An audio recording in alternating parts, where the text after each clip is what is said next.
ज्या दिवशी या देशातली जनता रस्त्यावर उतरून EVM जाळेल, बरं का, जगात कुठेच EVM नाही आहे.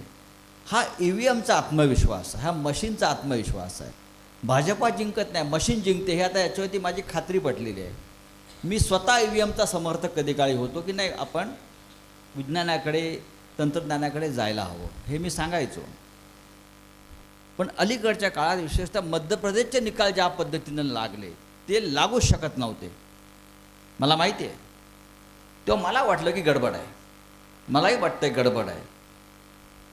EVM जर नसेल तर भारतीय जनता पक्ष ग्रामपंचायत पण जिंकणार नाही, हे माझं आता पक्क खातं. विरोधकांचं म्हणणं असं आहे की EVM जर आहे तर तेलंगणात पण निकाल लागला. EVM जर आहे तर महानगरपालिका निवडणूक घेण्याची भीती का वाटते? विरोधकांचं किंवा भाजपच्या लोकांचं म्हणणं